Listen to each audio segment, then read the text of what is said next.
حول ولا قوة إلا بالله العلي العظيم أعوذ بالله من الشيطان الرجيم بسم الله الرحمن الرحيم الحمد لله رب العالمين والعاقبة للمتقين والجنة للموحدين والنار للكافرين الصلاة والسلام على سيدنا ونبينا وشفيع ذنوبنا وطبيب نفوسنا مولانا ومولا الثقلين جد الحسن والحسين بالقاسم محمد اللهم صل وآله الطيبين الطاهرين المعصومين المظلومين ولعنة الله على أعدائهم أجمعين أما بعد قال الله الحكيم في كتابه المبين وقوله الحق بسم الله الرحمن الرحيم قد جاءكم من الله نور وكتاب مبين صلوات اللهم صل.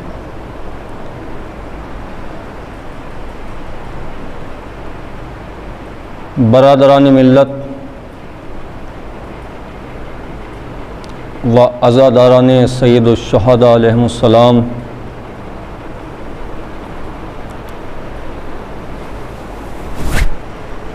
پروردگار عالم کلام مجید میں خطاب فرما رہا ہے قد جاءکم من اللہ نور و کتاب مبین، اللہ نے تمہاری طرف نور بھیجا اور کتاب مبین بھیجی۔ یہ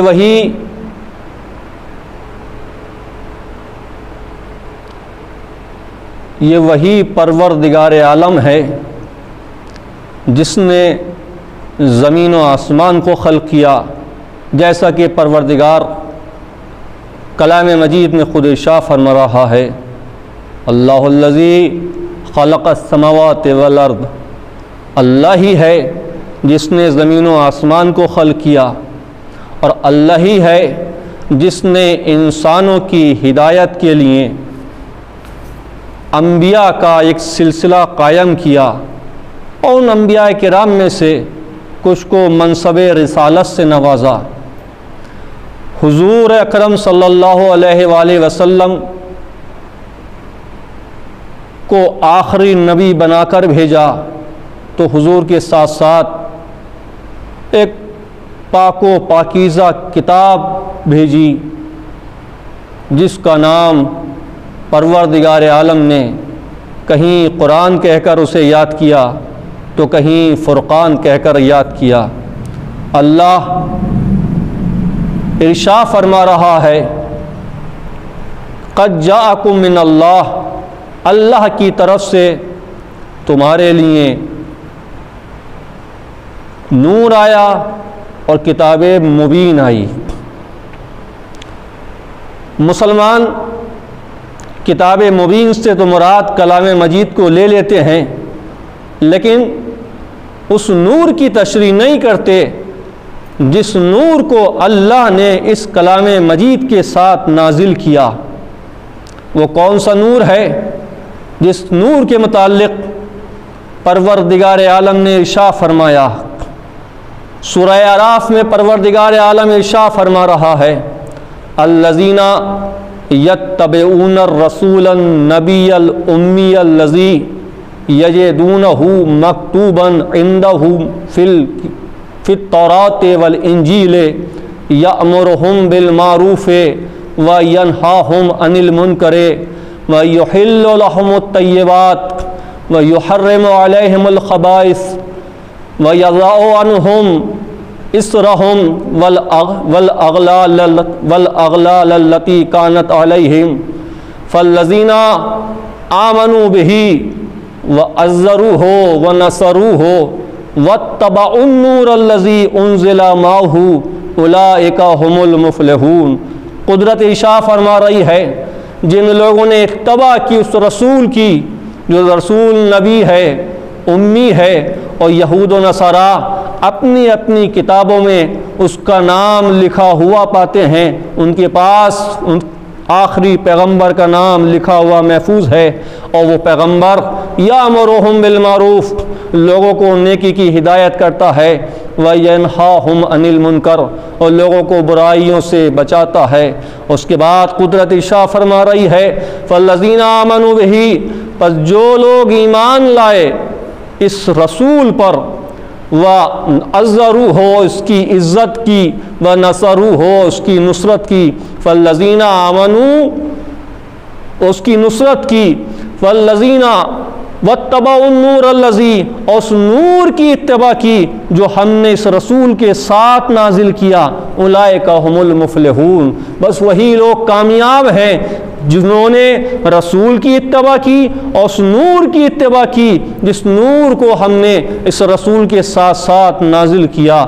پس جو لوگ رسول اور اس رسول کے ساتھ نازل ہونے والے نور کی اتباع کرتے ہیں، اولئک هم المفلحون، وہی لوگ کامیاب ہیں۔ تو عزیزان محترم، اس آیت میں بھی پروردگار عالم نے رسول اسلام کے ساتھ اس نور کی اتباع کا حکم دیا جس نور کو رسول اسلام کے ساتھ نازل فرمایا، لیکن مسلمانوں نے پیغمبر اسلام کی فضیلت اور پیغمبر اسلام کی رسالت کو تو قبول کیا، لیکن اس نور سے چشم پوشی کی، اس نور کی اتباع کا اللہ تعالیٰ نے اسی طرح حکم دیا جس طرح اپنے حبیب کی اتباع کا حکم دیا۔ آخر کون سا نور ہے جس نور کی اتباع کا پروردگار مسلمانوں کو حکم دے رہا ہے؟ بالکل اسی انداز میں جس انداز میں رسول کی اتباع کرنے کا حکم ہے۔ تو آئیں اس سے بہتر آئیں اور ہم خود پیغمبر اسلام کی خدمت میں عرض کر کے سوال کرتے ہیں، یا رسول اللہ آپ ہی بیان فرما دیجئے۔ مفسرین نے تو بہت سی تفسیریں لکھی، مترجمین نے بہت سے ترجمے کیے، لیکن کسی نے اس نور کی طرف اشارہ نہیں کیا۔ تو پیغمبر اسلام ارشاد فرمائیں گے انا و علی من نور واحد، میں اور علی ایک ہی نور سے ہیں۔ تو معلوم ہوا پروردگار عالم کلام مجید میں رسول اسلام کی اتباع کے ساتھ ساتھ جس کی اتباع کا حکم دے رہا ہے وہ نور مولائے کائنات علی ابن ابی طالب علیہ السلام ہے۔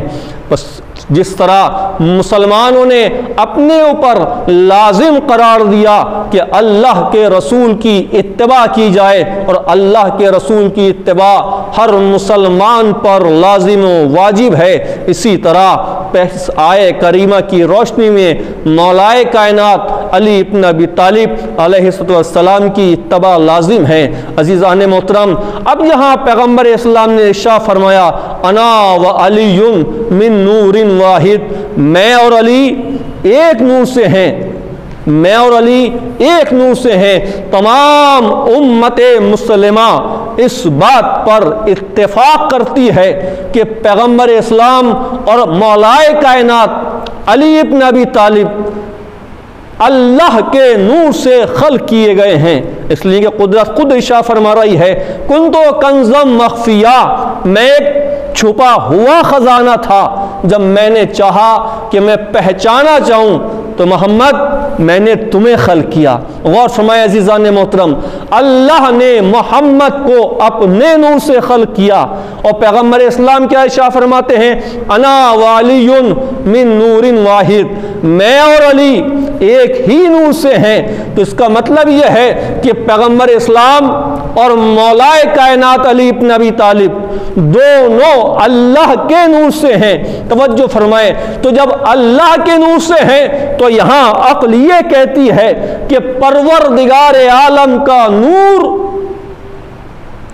وہ نور ہے کہ جس کے اندر تمام صفات ہیں، اور پروردگار عالم کا نور ایسا نہیں ہے، متشکک نہیں ہے کہ کہیں کمی ہو، کہیں ذاتی ہو، نہیں، پروردگار عالم کا نور نور محض ہے، اور اسی نور محض سے پروردگار عالم نے اپنے حبیب کو خلق کیا اور اپنے حبیب کے ولی و جانشین علی ابن ابی طالب علیہ السلام کو خلق کیا۔ تو ظاہر سی بات ہے جتنے صفات پروردگار عالم کے اس نور میں ہیں، اسی نور سے محمد اور علی خلق کیے گئے ہیں، تو پھر اس اللہ کے نور میں کمی و ذاتی نہیں ہے۔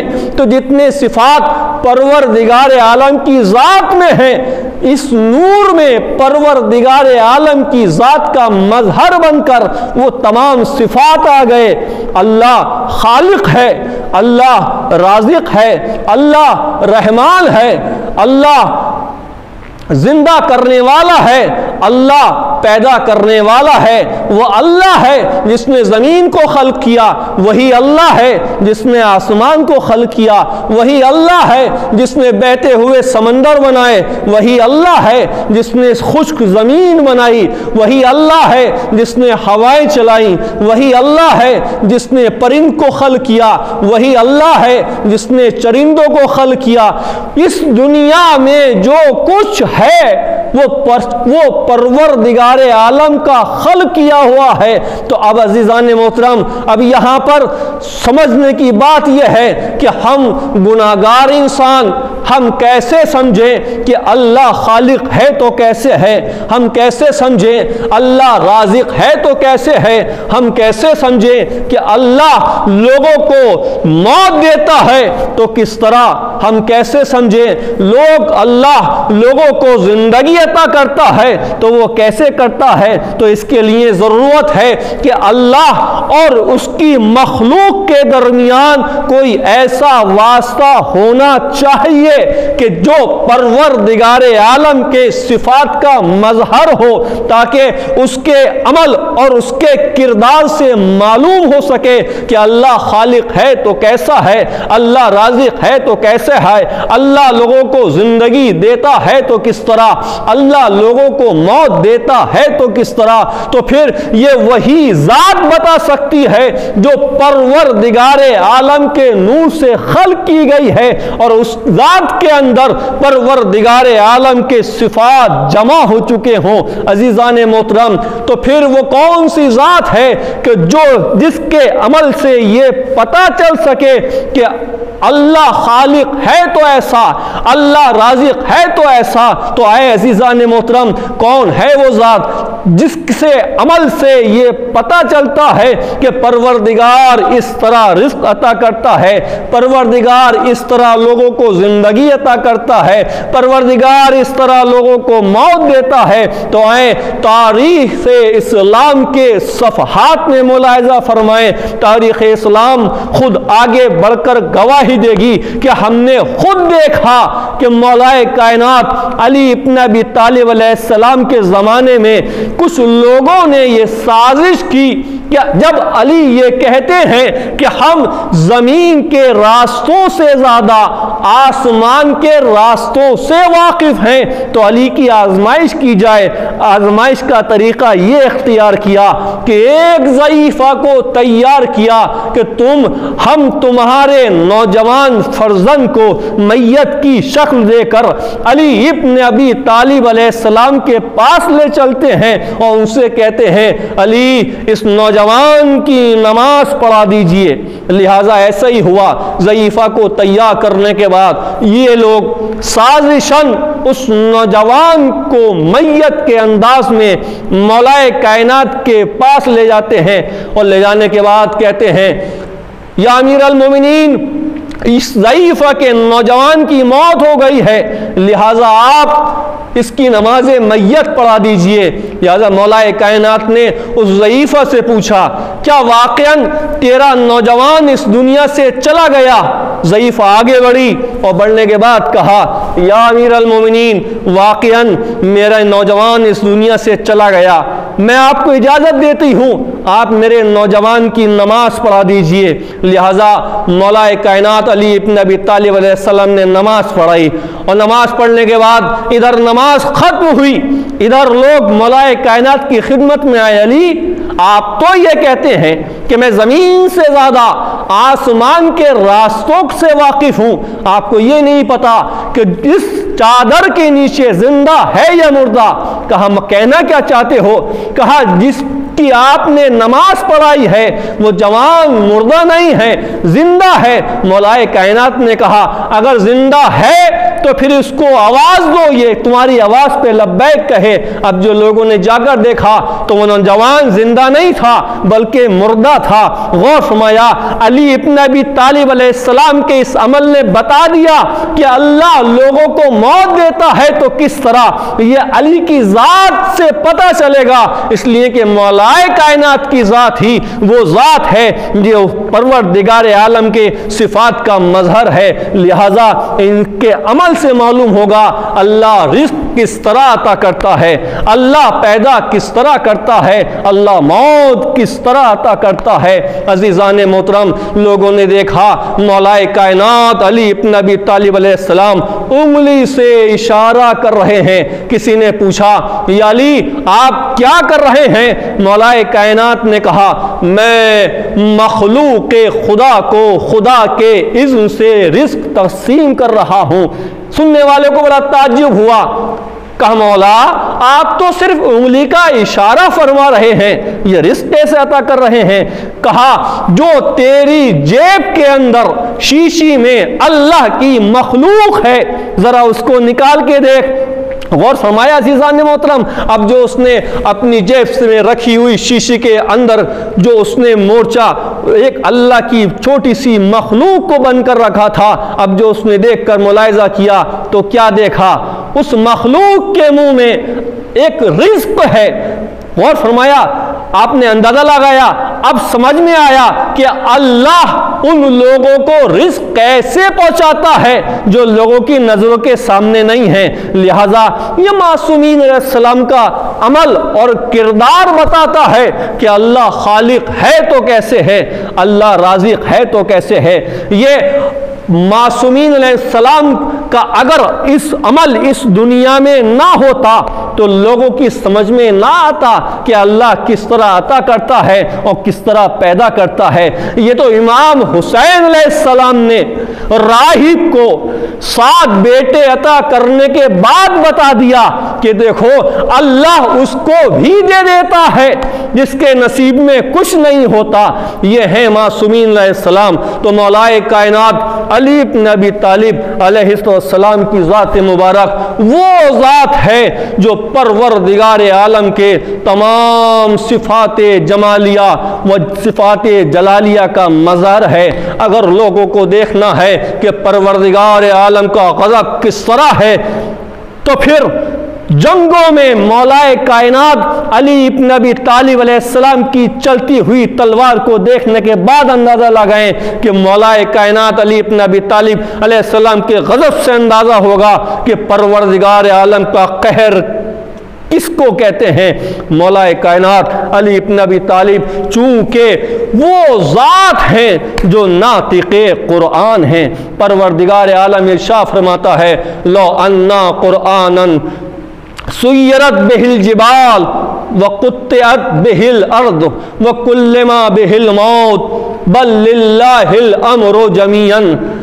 اگر کوئی قرآن ہوتا جس سے پہاڑ شگافتہ ہو جاتے، ذرہ ذرے ہو جاتے، زمین پھٹ جاتی اور اس کے ذریعے مردوں کو زندہ کیا جائے تو وہ قرآن یہی قرآن ہے۔ بل للہ الامر جمیعا، دنیا میں جتنے امور ہیں وہ سب کے سب پروردگار عالم کے لیے ہیں۔ ادھر قدرت کہہ رہی ہے کہ چاند کا نکلنا، چاند کا اپنے وقت پہ نکلنا، سورج کا اپنے وقت پہ ڈوبنا، ہواؤں کا چلنا، دریاؤں کا میں روانی ہونا، یہ سب پروردگار عالم کے حکم سے ہی انجام پاتے ہیں۔ تو ادھر تو پروردگار عالم کا حکم ہے، لیکن ادھر ہم دیکھ رہے ہیں کہ مباہلہ کے میدان میں جب حسن و حسین تشریف لے جاتے ہیں تو وہ یہودی جو پیغمبر اسلام سے مناظرہ کرنے کے لیے آئے تھے وہ کہتے ہیں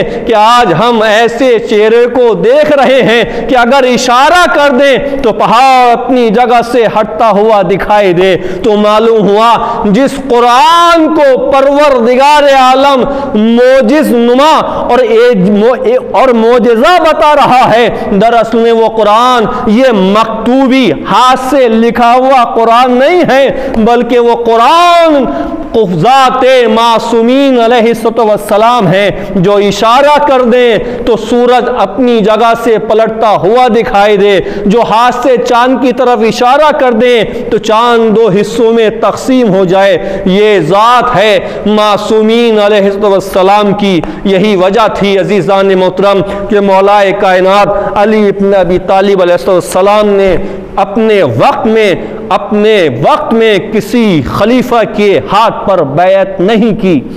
اس کی وجہ یہ ہے کہ پروردگار عالم ارشاد فرماتا ہے وَلَوِ اتَّبَعَ الْحَقُّ أَهْوَاءَهُمْ لَفَسَدَتِ السَّمَاوَاتُ وَالْأَرْضُ وَمَنْ فِيهِنَّ، اگر حق ان کے خواہشوں کی پیروی کر لیتا تو زمین و آسمان میں فساد پیدا ہو جاتا۔ اس کا مطلب یہ زمین و آسمان کا اپنی جگہ پر قائم رہنا اس بات کی دلیل ہے کہ مولا کائنات علی ابن ابی طالب علیہ السلام نے کسی بھی حاکم کے ہاتھ پر بیعت نہیں کی۔ اس لیے اب اگر کوئی سوال کرے کہ یہاں تو کلام مجید میں پروردگار عالم حق کی بات کر رہا ہے، کہاں آپ مولا کائنات کو بیچ میں لے آئے؟ تو میں عرض کروں گا شاید یہ مسلمان ایسا مسلمان ہے جس کا عقیدہ پیغمبر اسلام کی ذات پر نہیں ہے، اس لیے کہ پیغمبر اسلام نے ارشاد فرمایا الحق علی، الحق مع علی والعلی مع الحق، حق علی کے ساتھ ہیں اور علی حق کے ساتھ ہیں۔ اس کا مطلب پیغمبر اسلام ارشاد فرما رہے ہیں کہ دنیا میں اگر حق ہے مجسم تو وہ ذات علی ابن ابی طالب ہے۔ تب تو سمجھ میں آ گیا کہ جس حق کی بات کلام مجید کر رہا ہے وہ حق کوئی اور نہیں ہے بلکہ ذات علی ابن ابی طالب علیہ السلام ہے۔ یہ ہے ذات مولائے کائنات علی ابن ابی طالب علیہ السلام۔ یہی وجہ تھی کہ پیغمبر اسلام نے ارشاد فرمایا کہ اگر تم لوگ علی ابن ابی طالب کو اپنا ہادی اور اپنا مہدی تسلیم کر لیتے، لو یؤمروا علیا، اگر تم علی کو اپنا امیر تسلیم کر لو، ولدو اراکم، حالانکہ میں تمہیں دیکھ رہا ہوں کہ تم ایسا ہرگز نہیں کرو گے۔ اگر تم نے علی کو اپنا ہادی و مہدی تسلیم کر لیا تو یہ علی تمہیں صراط مستقیم یعنی سیدھی راہ پر لے جائیں گے۔ غور فرمایا عزیزان محترم، تو اس کا مطلب یہ ہے کہ صراط مستقیم کی اگر مسلمان خواہش رکھتا ہے تو اس کے لیے ضروری ہے کہ مولائے کائنات علی ابن ابی طالب علیہ السلام کی اتباع اور پیروی کرے۔ بس کامیاب وہ افراد ہیں جنہوں نے اس نور کی اتباع کری جو نور پیغمبر اسلام کے ساتھ نازل کیا گیا، وہ نور ہے ذات علی ابن ابی طالب۔ عزیزان محترم، لیکن مسلمانوں نے پیغمبر اسلام کی اس دنیا سے جانے کے بعد مولائے کائنات علی ابن ابی طالب علیہ السلام کے فضائل کو چھپانے کی کوشش کی، لیکن ذات علی وہ ذکر پروردگار ہے جس کے متعلق پیغمبر اسلام نے ارشاد فرمایا ذکر علی عبادہ، علی کا ذکر عبادت ہے اور علی کا ذکر میرا ذکر ہے، میرا ذکر خدا کا ذکر ہے اور خدا کا ذکر عبادت ہے۔ لہذا جب علی کا ذکر پروردگار عالم کا ذکر ہے تو اب دشمن کتنی ہی کوشش کر لے ذکر علی کو دنیا سے ختم نہیں کر سکتا۔ تو جب ذکر علی دنیا سے ختم نہیں ہو سکتا تو علی کا ذکر کرنے والے بھی دنیا سے ختم نہیں ہو سکتے۔ یہی وجہ تھی کہ دشمنان اہل بیت نے اہل بیت کے چاہنے والوں پر ظلم و ستم کیے، انہیں زندہ دیواروں میں چنوایا گیا، ان کے خون سے گارا کر کے دیواریں تیار کی گئیں، لیکن جسے اللہ رکھے اسے کون چکھے۔ دنیا نے لاکھ کوشش کوشش کی کہ عزاداران حسین مظلوم کو اس دنیا سے مٹا دیا جائے، لیکن کیسے مٹیں گے؟ اس لیے یہ تو فاطمہ زہرا کی دعا ہے، وہ فاطمہ زہرا کی دعا کوئی ختم نہیں کر سکتا۔ 1400 سال سے آج تک علی کا چاہنے والا، حسین کا عزادار جس جگہ ہے آج حسین کے غم میں مصروف ہے۔ یہ ایام عزا، یہ وہی ایام عزا ہیں جس میں پیغمبر اسلام کا گھر کربلا کے میدان میں تاراج کر دیا گیا۔ یہ وہی ایام عزا ہیں جس میں رباب کی گود اجڑی۔ یہ وہی ایام عزا ہیں جس میں لیلا کا جوان پسر شہید کیا گیا۔ یہ وہی ایام عزا ہیں جس میں زینب کے لخت جگر درجہ شہادت پر فائز ہوئے۔ یہ وہی ایام عزا ہیں جس میں عباس کے بازو دریا کے کنارے شہید کیے گئے۔ اللہ اکبر! آج 2 محرم گزر چکی عزاداروں، یہ وہی 2 محرم ہے جس دن حسین مظلوم وارد کربلا ہوئے۔ ترائی فرات کی ترائی کے نزدیک خیام نصب کر دیے۔ خیام کا نصب ہونا تھا کہ ایک مرتبہ یزیدی لشکر سے ایک قاصد آیا، حسین علیہ السلام کو پیغام پہنچایا، پسر سعد کا حکم یہ ہے کہ آپ اپنے خیمے ترائی سے دور لے جائیں۔ بس اتنا سننا تھا کہ ایک مرتبہ شیر الہی کے شیر کو جلال آیا، کس میں ہمت ہے جو عباس کے ہوتے ہوئے فرات کی ترائی سے خیمے کو ہٹا دے۔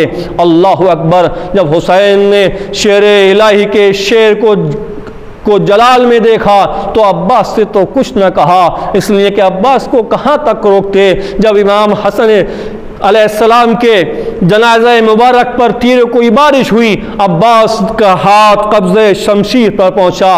حسین آگے بڑھے، بھیا عباس ابھی کربلا دور ہے۔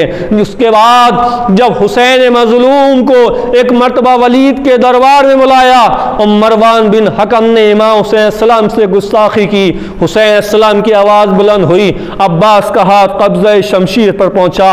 حسین آگے بڑھے، بھیا عباس ابھی کربلا دور ہے۔ جب حر نے ایک مرتبہ لجام فرس علی مقام پر ہاتھ ڈالا، عباس کو جلال آیا۔ حسین آگے بڑھے، بھیا عباس ابھی کربلا دور ہے، لیکن اب کربلا کی منزل تھی۔ حسین ایک مرتبہ خیمے میں آئے اور آنے کے بعد زینب سے کہا، زینب تمہارے شیر کو جلال آ گیا ہے۔ بس اتنا سننا تھا، جناب زینب نے فضہ سے کہلا بھیجا، عباس آپ کو شہزادی نے یاد کیا ہے۔ عباس کا سر ایک مرتبہ جھک گیا، جناب زینب کی خدمت میں حاضر ہوئے، سر جھکا ہوا ہے۔ کہا، عباس میں نے کہا ہے، میں نے سنا ہے کہ مظلوم، میں نے سنا ہے کہ ظالم کی طرف سے فرات کی ترائی سے خیمے ہٹانے کے لیے کہا گیا ہے۔ کہا شہزادی، کہا میں یہ کہتی ہوں کہ فرات کی ترائی سے خیمے کو ہٹا لیا جائے۔ اللہ اکبر! عباس خاموش ہو گئے۔ لو عزادارو، خیمے فرات کی ترائی سے ہٹ کر خشکی میں نصب ہوئے۔ اب جیسے خیمے نصب ہوئے، بیویاں خیموں میں داخل ہوئیں۔ زینب اولیاء مقام جیسے ہی اپنے خیمے میں داخل ہوئیں، خیمے میں داخل ہونا تھا کہ ایک مرتبہ ایک بی بی کے رونے کی آواز جناب زینب کے گوشے مبارک میں پہنچی۔ دل تڑپ گیا، بڑی دردناک آواز تھی۔ ایک مرتبہ زینب نے فضہ سے کہا، فضہ میرا دل تڑپ رہا ہے۔ اللہ اکبر! ذرا ماں جائے حسین کو بلاؤ۔ حسین آئے، کہا بہن زینب خیریت تو ہے؟ کہا بھیا جب سے میں نے اس خیمے میں قدم رکھا ہے، کوئی بی بی ایسے بین کر کے روتی ہے جیسے اس کا کوئی جوان لال مر گیا ہو۔